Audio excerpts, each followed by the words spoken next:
Loni Kalbhor police ठाण्याच्या हद्दीत एक धक्कादायक प्रकार उघडकीस आला आहे। साताऱ्यातून एका मुलीला पळवून आणून तिचे मित्राबरोबर लग्न लावून दिले। त्यानंतर दोघेही पळून गेले। मित्राला लग्न लावण्यात मदत करणाऱ्या दोघांचे मुलीच्या नातेवाईकांनी अपहरण करून त्यांना बेदम मारहाण केल्याची घटना घडली आहे।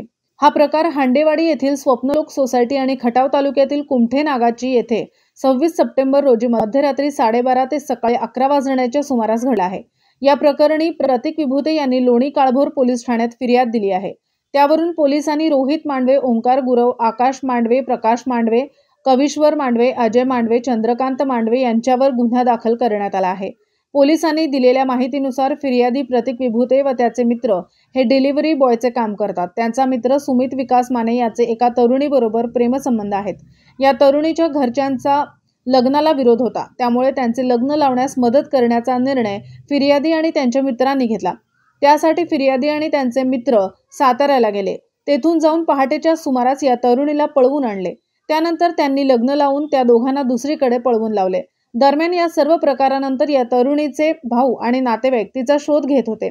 मध्यरात्रीच्या सुमारास ते सौरभ चव्हाण व ऋषिकेश मांडवे यांना घेऊन तिचे भाऊ व नातेवाईक फिर्यादी यांच्या हांडेवाडी येथील सोसायटीत आले। फिर्यादी यांना खाली बोलावून घेत सुमित माने व आमची बहीण कोठे आहे याची चौकशी करू लागले। तेव्हा फिर्यादी यांनी मला माहिती नाही असे सांगितले। त्यानंतर त्यांनी कमरेच्या पट्ट्याने व फायबर पाईपने फिर्यादी व त्यांचे मित्र यांना बेदम मारहाण केली। तसेच फिर्यादी व ऋषिकेश मांडवे यांना जबरदस्तीने त्यांच्या गाडीत बसवून अपहरण केले। तेथील चौकात असलेल्या राजमुद्रा गणेश मंडळ येथील पत्र्याचे शेडमध्ये नेऊन बसवले।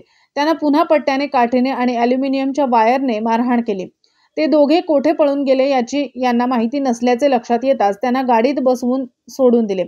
दरम्यान फिर्यादी व त्यांचे मित्र पुण्यात आल्यावर त्यांनी लोणी काळभोर पोलीस ठाण्यात फिर्याद दिली आहे। त्यावरून पोलिसांनी गुन्हा दाखल केला असून पोलीस उपनिरीक्षक नलावडे पुढील तपास करीत आहेत।